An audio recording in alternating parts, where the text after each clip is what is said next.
Je m'appelle Sali, hein, c'est mon nom d'artiste et mon nom de famille.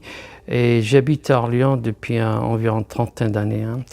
J'étais diplômé de Beaux-Arts et puis après j'ai continué aux arts décoratifs. Donc je suis diplômé des arts de l'école qui s'appelle Art Déco, ça veut dire art décoratif à Paris. Voilà. Et depuis, je pratique l'art de la calligraphie. Voilà. C'est vrai que je suis venu en France à la recherche de la peinture.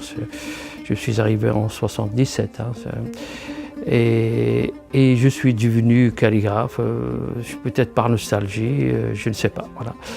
Mais la peinture m'a beaucoup aidé pour apprendre la calligraphie, parce que la calligraphie est un moyen d'expression, c'est pas une écriture figée, hein, c'est un art, on peut dire, intermédiaire entre l'écriture et la peinture.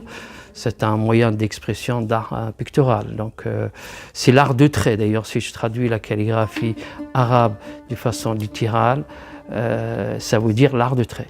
Vous voyez, un peu comme la calligraphie chinoise. Et on peut dire aussi l'art d'écrire, hein, parce que voilà. D'ailleurs, l'origine du mot calligraphie est d'origine grecque, kali qui veut dire beau et graphique qui veut dire dessin. Voilà. Donc aujourd'hui, j'ai créé un atelier là où j'enseigne la calligraphie depuis à peu près une vingtaine d'années à Orléans, là où je réside, et là où je donne du cours et j'organise des stages d'initiation à la calligraphie. Donc voilà, je vous montre les outils pour la calligraphie. Le kalam, hein, qui veut dire crayon en arabe, hein, et en grec on dit kalamos, qui veut dire un roseau taillé. Voilà. Donc les Romains, il n'y a pas que les Arabes qui avaient utilisé cet outil, même les Romains et les Phéniciens bien avant. Voilà, avant d'inventer la plume métallique qui est aujourd'hui pour la calligraphie latine. Voilà, la plume métallique, c'est différent. Voilà. Donc on utilise toute la largeur du bec, vous voyez. Voilà. Et ça, c'est un exercice que je donne à mes élèves quand ils s'initient à la calligraphie pour apprendre à manipuler le kalam, pour sentir la trace du kalam. Ça veut dire le bec, voilà. Voilà, vous voyez, c'est un élément, en plus, on dit la trace du kalam, c'est l'essence de la calligraphie. Si on n'arrive pas à tracer un losange, on ne peut pas tracer un trait, vous voyez. Donc c'est important. Et puis c'est un élément ornemental, vous voyez, là, c'est... on peut dessiner avec ce motif, voilà.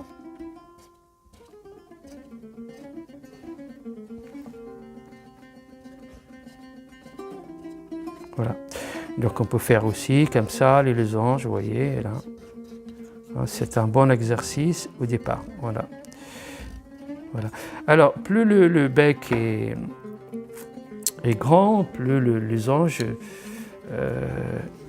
devient grand, vous voyez, plus grand encore, voilà. Voilà, ça c'est les bambous. Alors, étant donné que le kalam, le diamètre du kalam est limité, je confectionne d'autres outils pour dessiner plus large, voilà, vous voyez, hein, c'est à base de la poitrine, voilà. Oui, normalement oui. Pour moi aussi. J'avoue que j'ai une grande chance de pratiquer mon écriture d'origine comme support pour la peinture. Voilà, donc c'est à la fois la peinture et la calligraphie. Hein. Je pratique d'ailleurs la calligraphie moderne. Donc c'est valorisant, pourquoi aussi? Parce que je rencontre beaucoup de monde, des poètes et des musiciens, parce que je montre des spectacles. D'ailleurs, j'ai un projet intéressant à l'Institut du monde arabe pour la journée mondiale de la langue arabe à l'Institut. C'est une démonstration aux performances de calligraphie, poésie, musique. Voilà. Donc voilà, je travaille avec des poètes, des musiciens, avec des conteurs. Je suis conférencier, vous voyez, je suis éditeur, auteur aussi. Hein, vous voyez, j'ai plusieurs recueils. Mon dernier recueil s'appelle Jardin de savoir. Voilà. Sur l'écologie essentiellement. Donc vous voyez, donc, c'est un métier qui m'apporte beaucoup. Voilà.